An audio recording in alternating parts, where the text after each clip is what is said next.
Si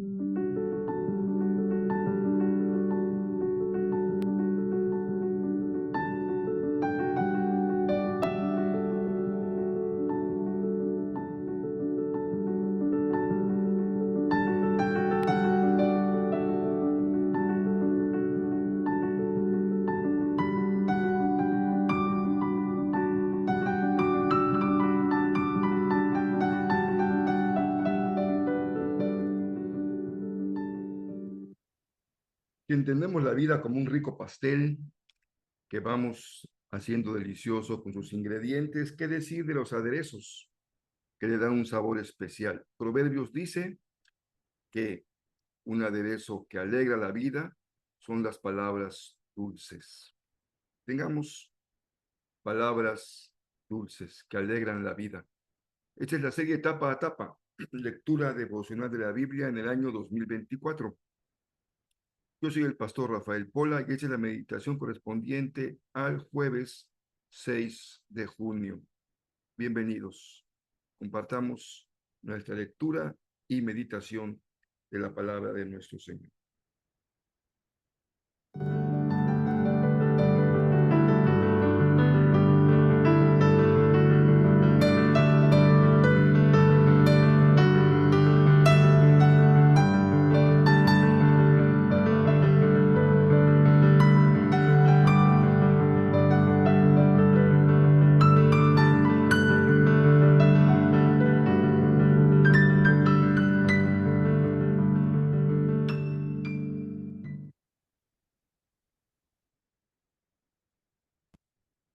Llevamos ya 7 libros del Antiguo Testamento y muy avanzados con Salmos.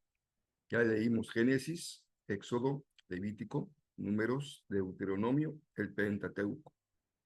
Le agregamos Josué, algunos le llaman el Hexateuco, agregando el 6º libro.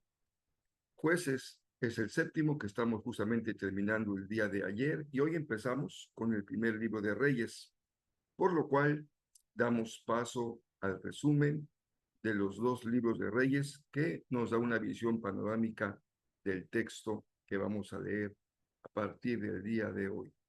Espero que sea de mucha bendición para cada uno de ustedes y de edificación, que podamos tener esta panorámica general que nos da un contexto para poder dar una lectura más adecuada cada día a la palabra de nuestro Dios.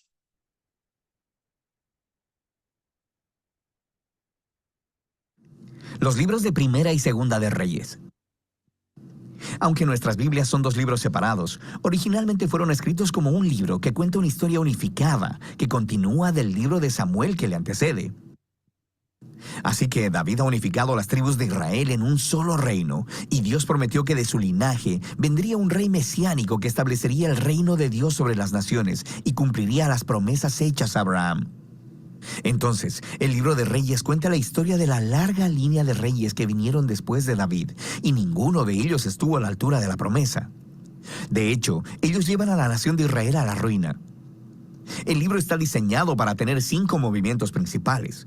La historia comienza y termina enfocada en Jerusalén. Primero con el gobierno de Salomón y la construcción del templo, y luego en esta última sección termina con la destrucción de Jerusalén y el exilio de Israel a Babilonia. Y las 3 secciones centrales están compuestas por la historia que nos lleva a esa tragedia. Y explican cómo Israel se dividió en 2 reinos rivales, cómo Dios trató de prevenir la corrupción de Israel enviando a los profetas, y cómo el exilio se convirtió en la inevitable consecuencia del pecado de Israel. El libro inicia con 2 capítulos acerca del traspaso del reino del anciano David a su hijo Salomón. Y las últimas palabras de David a Salomón son muy similares a aquellas de Moisés y Josué y Samuel al pueblo. Es un llamado a permanecer fieles a los mandamientos del pacto y a permanecer leales solo al Dios de Israel. Pero las palabras de David parecen un poco huecas, porque luego David y Salomón se ponen a conspirar de cómo van a consolidar este nuevo reino a través de una serie de asesinatos políticos. No es un buen inicio.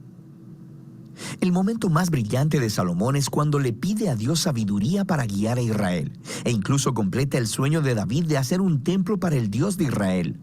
Aquí la historia se detiene y describe con detalle el diseño de este templo. Justo como en el diseño del tabernáculo en la Torá, tenemos mucho oro y joyas, e imágenes de ángeles y árboles frutales. Todo este simbolismo hace eco del jardín del Edén. Es el lugar en donde el cielo y la tierra se encuentran, donde mora la presencia de Dios con su pueblo. Pero en cuanto Salomón termina el templo, toma una horrible decisión y el reino se desmorona. Él empieza a casarse con las hijas de otros reyes, cientos de ellas, para hacer alianzas políticas. Y luego, él adopta a los dioses de esas mujeres e introduce su adoración en Israel. Luego, Salomón acumula enormes cantidades de riquezas y organiza un ejército gigante. Incluso instituye el trabajo de esclavos para todos sus proyectos de construcción.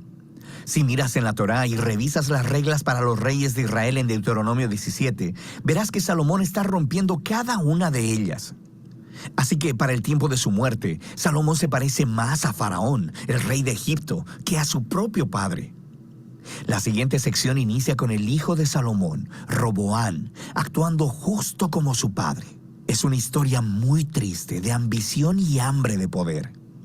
Él trata de subir los impuestos para el trabajo de los esclavos, y bajo el liderazgo de Jeroboam, las tribus del norte rechazan esto, se rebelan y se separan para formar su propio reino rival. Y ahora en la historia tienes al reino del sur, Judá, centrado en Jerusalén con reyes del linaje de David. Y ahora también este nuevo reino del norte llamado Israel, cuya capital eventualmente será Samaria.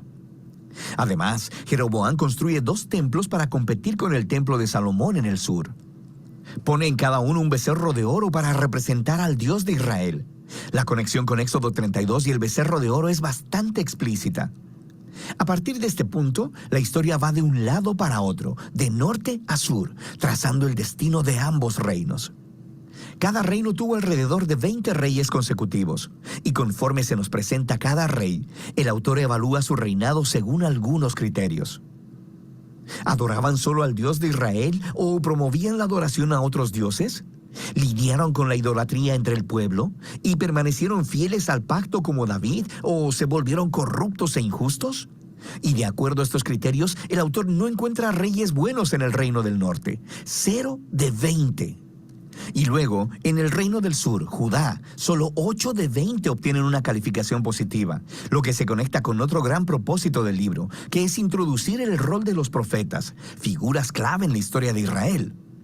En la Biblia, los profetas no eran adivinos, sino que hablaban en nombre del Dios de Israel y desempeñaban el rol de guardianes del pacto, lo cual significa que condenaban la idolatría y la injusticia tanto de los reyes como del pueblo. Ellos le recordaban constantemente a Israel de su llamado de ser luz a las naciones, de que debían obedecer los mandamientos de la Torá. Así que los profetas retaban a Israel a que se arrepientan y que confíen en su Dios. En estas secciones centrales, para cada rey, Dios levanta profetas para pedirles cuentas. Los profetas más prominentes son los del norte. Elías y su discípulo Eliseo están justo ahí en el centro del libro. Elías era un profeta rústico, viviendo en el desierto, y su archienemigo era el rey del norte, Acab, y su esposa cananea Jezabel. Juntos habían instituido en Israel la adoración al dios cananeo, Baal. Así que en una famosa historia, Elías retó a 450 profetas de Baal a una contienda para ver cuál dios era el real. Así que ambos construyeron altares y oraron a sus dioses, pero solo el Dios de Israel respondió con fuego.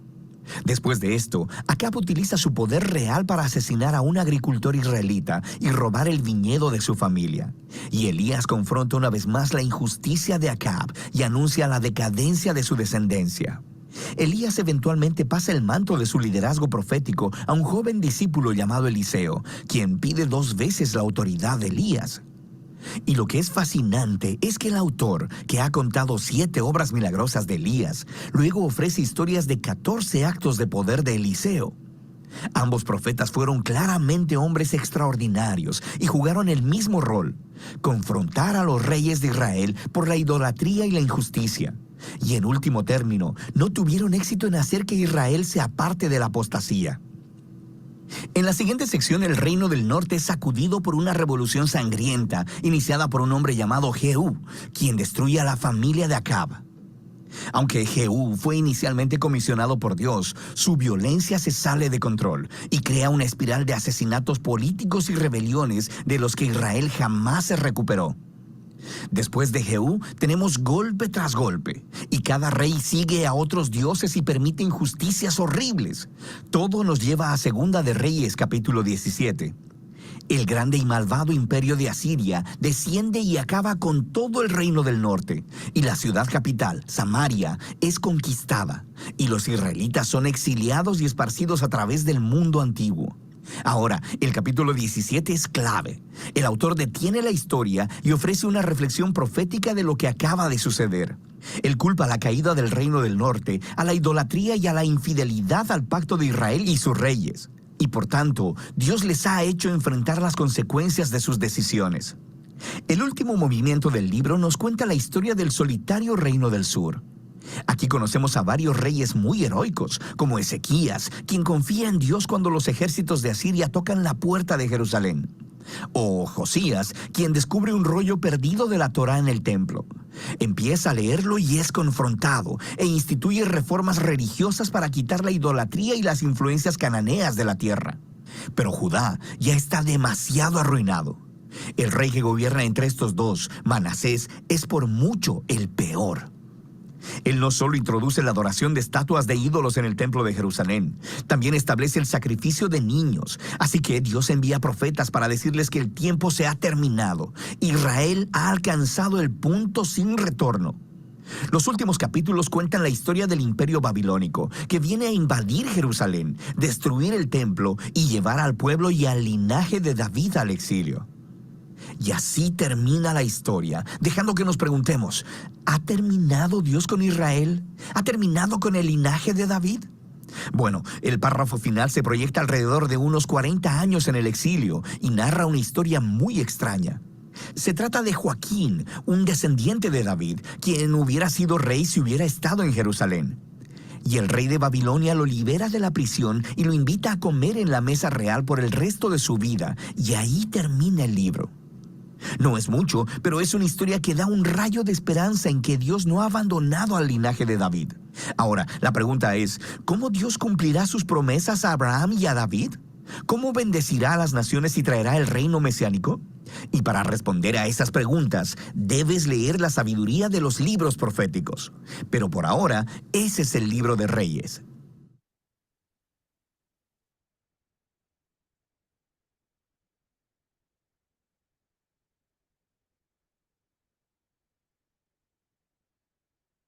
Esta es el resumen que agradecemos al Señor por este ministerio hermoso, que la palabra, por darnos una visión panorámica. Y en este caso, tenemos una visión panorámica de toda la monarquía, que fue una época muy importante. Recuerden que podríamos hacer estas grandes secciones con la época de los patriarcas, bueno, la época de los principios, los primeros 11 capítulos de Génesis.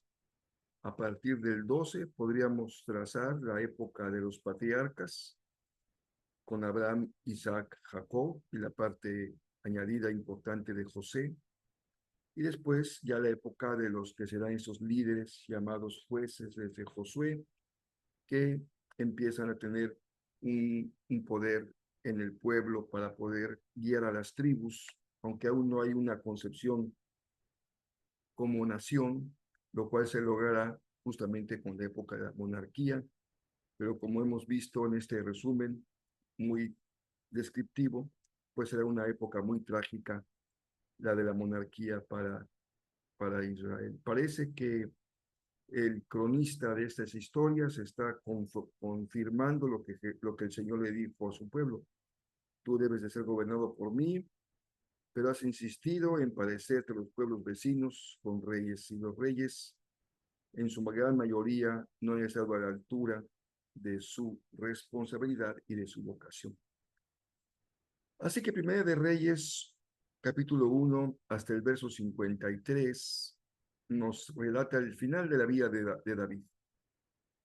Una señorita, Abisag, muy reconocida y también muy alabada en sus características, es elegida para que se dedique a cuidar a David en su vejez y lo hace con consagración, con devoción.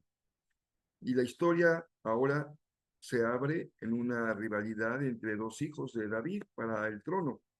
Recuerden que ya habíamos tenido una historia muy trágica con Absalón, pero ahora es Adonías que pretende ocupar el lugar de David, ya un rey anciano, pues él estaba interesado en ser el sucesor, pero se va, como decimos popularmente, se va por la libre, convoca a algunos líderes y lo trata de que lo reconozcan como rey, pero otro grupo de líderes, capitaneados por Natán, hacen todo lo posible para que sea justamente Salomón el sucesor, lo que ya había dicho, había prometido David a su mamá Betsabé.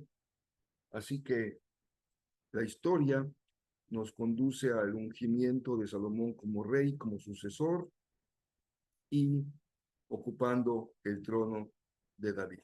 Así que una estrella baja, desciende, va desapareciendo y una estrella va surgiendo, que es la de Salomón, y veremos lo que nos depara de la historia de Salomón.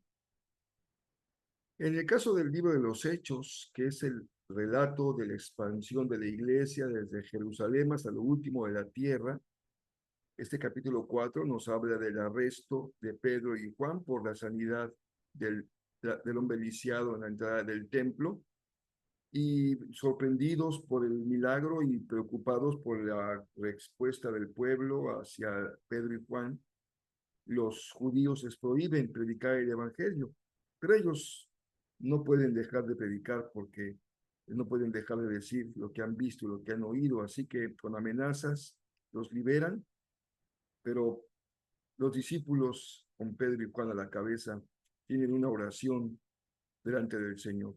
Danos valor para seguir predicando tu nombre. Estaban justamente orando cuando dice el libro de los Hechos por segunda vez, ya había pasado en el aposento alto, que fueron llenos del Espíritu Santo. Y la manifestación del Espíritu es prácticamente la misma en los dos casos, aunque digamos que las formas visibles pueden variar un poquito. Lo importante es lo que se registra. Ellos tienen valor para predicar el Evangelio. Cuando el Espíritu Santo se mueve en su pueblo, el fruto que él da en primer lugar es el poder para ir y predicar sin temor el Evangelio del reino. Y una manifestación más de que el Espíritu Santo está reinando en la vida de estos primeros discípulos es el estilo de vida de esas primeras comunidades. Para resumirlo con pocas palabras, que estaban con un corazón unido y un espíritu unido. Y todo se ve en su estilo de vida, la unidad que hay en esa primera comunidad de fe en Jerusalén. También el salmo que nos corresponde hoy es también un salmo para los peregrinos, es un cántico para los peregrinos, es el Salmo 124. Y en estos cantos que los peregrinos entonaban rumbo a Jerusalén, van recordando y van dando testimonio de cómo ha sido la mano poderosa de Dios la que ha estado a su lado y los ha sostenido. Incluso se preguntan, ¿qué hubiera sido de nosotros si Dios no hubiera estado a nuestro lado? Buena pregunta también para ti, para mí. ¿Qué hubiera sido de nuestra vida si Dios no hubiera estado con nosotros? Pero Dios es Emmanuel, Dios con nosotros. Él nos ha visitado, ha puesto su pie en medio de nosotros y vive justamente por el Espíritu en nuestros corazones. Por eso estamos seguros de que estamos sostenidos por las manos del Señor. Iniciamos la meditación de hoy con estas palabras del proverbio. Proverbios 16:24 dice que las palabras amables son como la miel, dulces al alma y saludables para el cuerpo. Así es. Que tengamos palabras amables y palabras dulces. Eso es edificación. Es hermoso conversar con alguien cuyas palabras son amables y son dulces al alma y saludables para el cuerpo. Que así sea. que así se manifieste en nosotros la presencia del Espíritu Santo.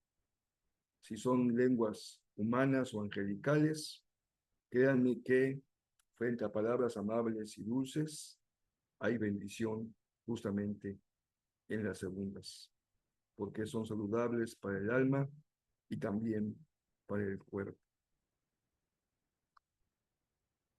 La reunión de las mujeres cambió de lugar, no será con nuestra hermana Mónica, va a ser en la casa de nuestros hermanos Alex y Ángeles, pero la fecha no cambia, 15 de junio, y la hora tampoco, a las 9 de la mañana. Y Sansón, ya por ahí, una querida hermana nuestra me sugería que si hablemos de las mujeres en la historia de Sansón.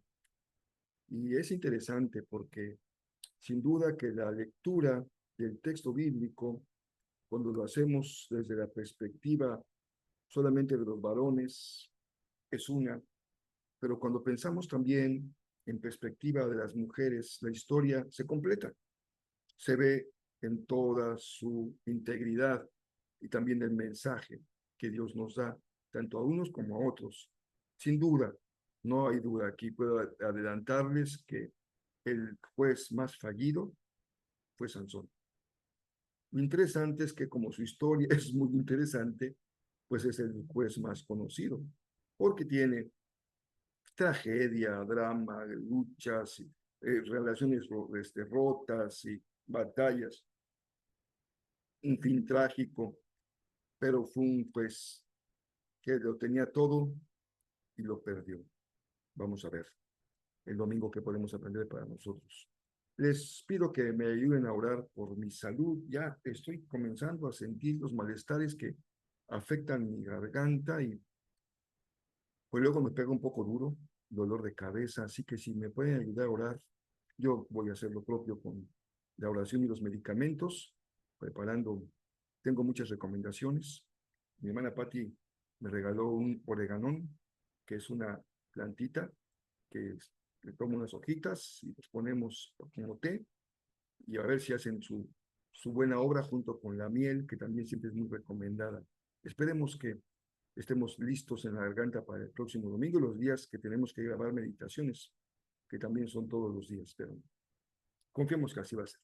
Les mando un abrazo muy cariñoso, Dios les bendiga muy ricamente y gracias a Dios porque pudimos reunirnos anoche en esa reunión de oración. Dios les bendiga muy ricamente.